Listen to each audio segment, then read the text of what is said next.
네, 이렇듯 김기현 원내대표가 조기에 사퇴하면서 국민의힘 원내대표 선거 이제 모레죠. 오는 금요일에 치러집니다. 5월 10일부터는 여당이 되는 국민의힘의 원내 사령탑을 뽑는 중요한 선거가 될 텐데요. 네, 오늘 이 시간 어제 차기 원내대표 선거 출마를 선언한 권성동 의원 모시고 출마의 변을 들어보도록 하겠습니다. 어서 오십시오. 어서 오십시오. 예, 안녕하세요. 안녕하십니까.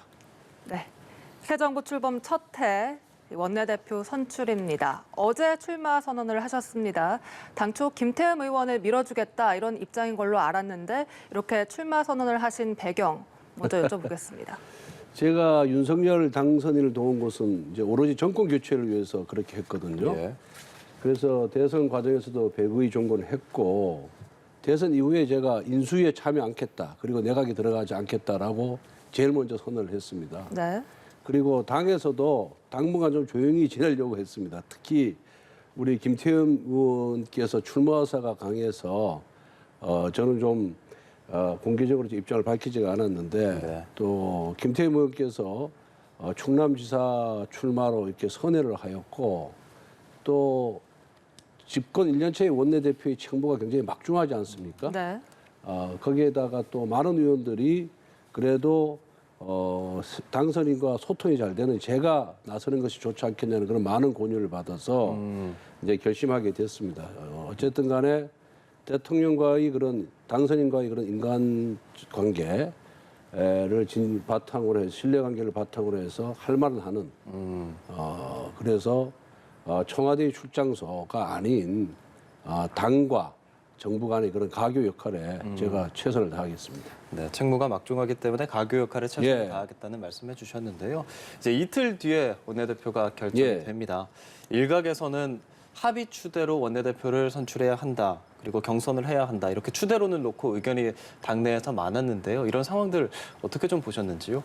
글쎄 뭐 당의 단합과 통합을 강조하는 의원님들께서는 합의 추대가 좋지 않겠냐라고 말씀을 하셨고 또 민주주의 원칙이 경선 아니냐라고 또 생각하시는 분들은 또 이 경선이 오히려 선거의 본질이다 이렇게 말씀을 하셨어요. 그런데 저도 경선하는 것이 오히려 더 깨끗하고 민주주의 원칙에 부합된다고 이렇게 생각을 하고 있습니다. 그래서 우리 존경하는 조혜진 의원께서 나오셨는데 예.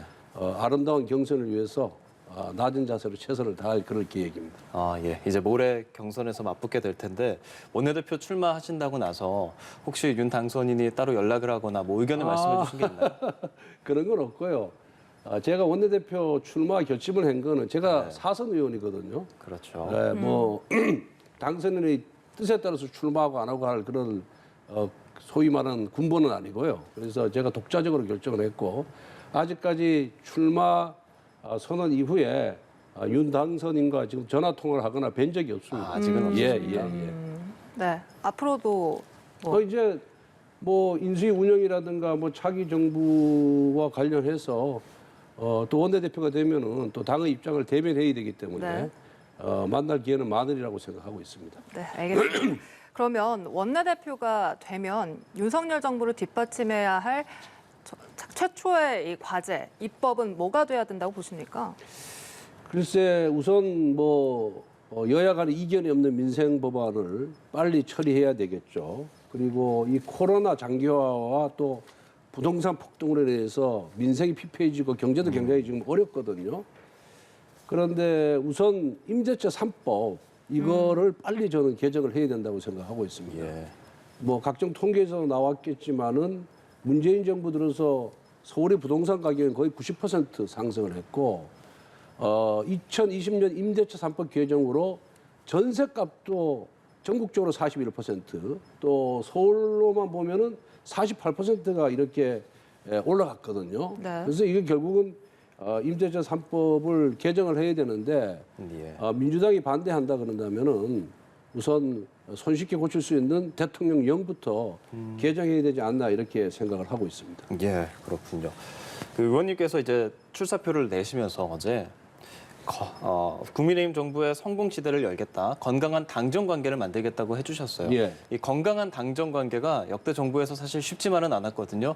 의원님께서 어떤 식으로 만들어 나갈 계획이신지 궁금합니다.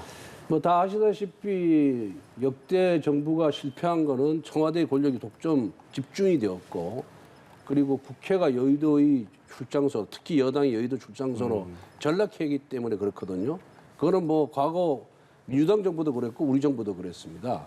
그렇기 때문에 우리가 탄생한 윤석열 정부인 만큼 최대한 협력을 해야 되고 그렇지만은 윤석열 정부의 방향이 민심과 괴리되거나 민심과 맞지 않는다 그런다면은 저하고 또 당선인과 인간적인 신뢰관계가 있지 않습니까? 예. 그걸 바탕으로 해서 직원도 해드리고 순서대로 해야 되겠죠.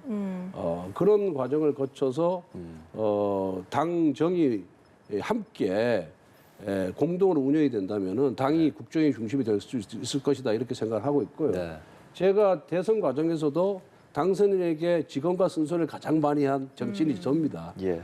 그렇게 또 제가 하면은 당선인께서 저를 믿고 있기 때문에 대부분 또 수용을 해주셨거든요. 그래서 저는 우리 소위 당선인과 우리 당과 제가 중간에 들어서면은 네. 소통하는 데는 별 무리가 없을 것이다 이렇게 생각을 하고 있습니다. 네, 앞으로 원내대표가 되신다면 이 민주당과의 관계 설정도 중요한 과제가 될 텐데요. 지금 민주당은 선거구 획정을 두고 이 중대선거구제 도입을 요구하면서 무기한 농성에 들어간 상태입니다. 앞으로 원내대표 간 합의가 필수적인 사항인데 이에 대한 의견은 어떠십니까? 중도의 선거구제 도입은 선거 규칙에 관한 문제잖아요. 네. 그러면은 역대 모든 선거법 개정, 선거구 획정은 여야 합의로 이루어졌습니다. 그래서 이번에도 여야 합의로 이루어져야 되고요. 네. 그런데 이 부분에 있어서 지금 전임 지도부의 제가 그 방침을 아직 제가 듣지 못했기 때문에 전임 지도부의 의견을 들어서 입장을 정하겠습니다만은 가장 중요한 건 지금 선거가 2달도 안 남았어요. 2달도 안 남은 상태에서 선거구를 조정하고 또 선거 방식을 바꾼다는 것은 이건 정말 무리거든요. 그리고 지금 출마자나 국민에 대한 도리가 아니다라고 저는 그렇게 생각을 하고 있어서 일단은 저는 좀 중대선거구제로의 그런 변화에 대해서는 제가 부정적으로 보고 있습니다. 그러시군요. 이제 차기 정부에 대해서도 좀 여쭤볼게요. 윤석열 당선인이 한덕수 전 총리를 국무총리로 예. 후보자로 지명을 했고 인사청문회가 곧 진행이 될 텐데 지금 김앤장 고문으로 재직했을 당시에 4년 4개월 동안 18억 원 고액의 고문료를 받았다 논란이 되고 있습니다. 이 부분에 대해서 어떤 생각 갖고 계시는지도 여쭤볼게요. 그 한덕수 후보자께서 그 부분에 대해서는 청문회 과정을 통해서 소상하게 밝히겠다 예. 이렇게 이미 입장을 냈기 때문에 청문회 과정에서 그분의 말씀을 경청할 필요가 있고 선입견은 가질 필요가 없다 이렇게 생각하고 있고요. 예. 그리고 그 정도의 그런 경륜과 경험을 갖고 계신 분이 그 정도의 그런 보수를 받는 것이 과연 사회 상규에 어긋나는 것인지에 대해서는 정말 다시 한번 면밀하게 따져볼 필요가 있다 이렇게 생각을 하고 있습니다. 그리고 한덕수 총리 후보자는 기본적으로 민주당 정부에서도 등용이 됐던 분이고 우리 당 정부에서도 등용이 됐던 분이거든요. 예. 특히 DJ 정부 때는 통상교섭본부장을 했고 또 노무현 정부에서는 부총리와 국무총리를 역임했습니다. 그런데 지금의 기준으로 봐서도 그분에게 큰 하자가 있었다면은 그때 예. 임명이 됐겠냐. 노무현 대통령의 판단을 우리가 무시해도 되는 것이냐. 저는 그런 말씀을 먼저 민주당에 드리고 싶습니다. 네, 그렇게 말씀하시는 것처럼 그러니까 민주당에서는 15년 전에 비해서 국민의 네. 기준이 높아졌다. 송곳 검증을 예고하고 있지 않습니까? 이 여소야대 형국에서 총리 인성 등 민주당의 협조를 어떤 식으로 이끌어 나갈 계획이신지요? 우선 뭐 야당의 입장에서 송곳 검증하겠다는 것은 그건 뭐 당연한 일이고요. 다만 송곳 검증이라는 명분으로 합리성이 없는 또 과도한 검증을 하고 또 국민 일반이 봤을 때 수긍할 수 없는 그런 기준으로 문제를 삼는다 그런다면 저는 국민의 비판에 직면할 것이다 이렇게 보고 있습니다. 그런데 우리가 여소야대 상황에서 소수당의 원내대표 입장에서는 어쨌든 간에 거대 야당인 민주당의 입장을 가급적 잘 듣고 또 그분들을 설득하기 위해서 최선의 노력을 다할 그런 계획을 갖고 있습니다. 네. 그리고 집무실 이전 예비비와 관련해서 조금 전 국무회의에서 이 예비비가 처리가 됐습니다. 이 용산 집무실 이전과 관련해서 국민 여론이 반대 여론이 조금 더 우세한 편이고 또 새 정부의 국정 기대감에 관해서도 역대 정부에 비해서 낮게 출발을 하고 있는 상황인데 앞으로 원내대표가 되신다면 앞으로 윤 정부에 어떤 식으로 힘을 실어주실 계획이십니까? 이 지금 대선이 끝나고 또 연이어서 지방선거가 있다 보니까 예. 아직 대선 때의 그런 대결 국면이 해소가 안 된 것 같습니다. 그러다 보니까 새 정부에 대한 기대감이 과거 정부에 비해서는 낮은 것이 사실이다 이렇게 보고 있고요. 네.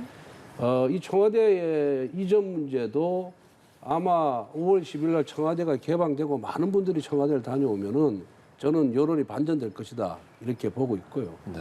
어찌됐든 이 청와대 개혁 문제는 결국은 제왕적 대통령제를 종식하겠다는 우리 당선인의 굳은 의지의 발로라고 보고 있거든요.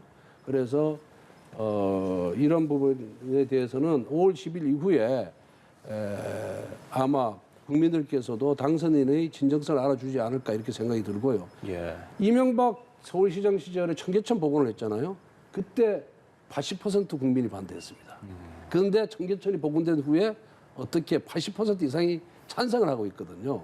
그래서 이러한 부분은 정치적인 입장이 가미되어서 지금 제대로 여론이 안 나오는 것이 아니냐 이렇게 보고 있고 청와대가 개방되고 윤석열 당선인이 용산 청사에서 정말 국민들과 소통하면서 국민들의 뜻을 받드는 그런 정치를 한다 그런다면은 청와대 해체에 대해서는 국민들이 굉장히 높이 평가할 것이다. 저는 그렇게 보고 있습니다. 여론이 바뀔 수도 있다는 예, 말씀을 그렇습니다. 예. 해주셨습니다. 네, 이 용산 이전 예비비 관련해서는 오늘 조금 전에 360억 원, 그러니까 당초에 요구했던 것보다는 조금 낮게 의결됐다는 것 다시 한번 전해드리고요. 이 부분도 여쭤볼게요. 이재명 전 경기지사의 부인 김혜경 씨 법인카드 예, 예. 유용 의혹이 있었고 예. 지금 경기도청을 압수수색했거든요. 예. 여기서 더불어민주당 윤호중 비대위원장이 노골적인 정치 보복이다라고 반발을 하고 있습니다. 검사 출신이시고 법사위원장도 지내셨으니까 이 부분에 대해서 어떤 의견을 좀 갖고 계실 것 같아요. 글쎄 뭐 정치 보복이라는 것은 범죄가 없는데도 범죄를 만드는 것이 정치 보복인데 우리 김혜경 씨를 둘러싼 경기도 법인카드 유용 의혹은 네. 이미 많은 언론 보도를 통해서 사실로 드러났거든요.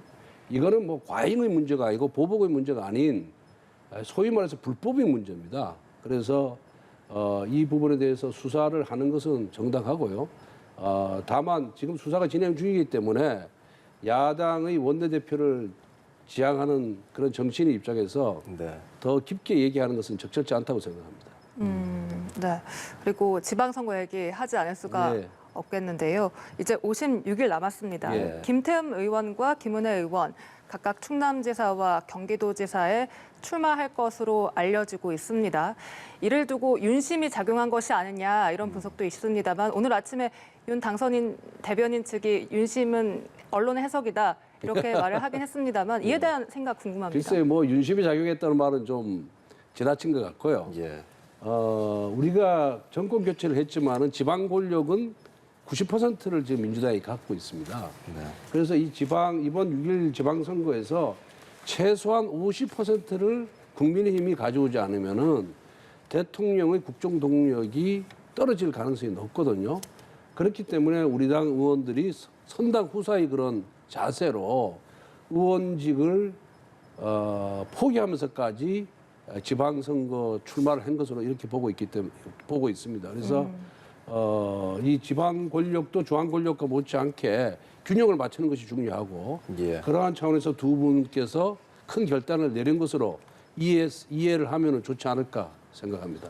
예, 알겠습니다. 네. 금요일 국민의힘 원내대표가 결정이 됩니다. 원내대표 출마를 선언한 국민의힘의 권성동 의원과 이야기 나눠봤습니다. 고맙습니다. 예, 감사합니다. 예.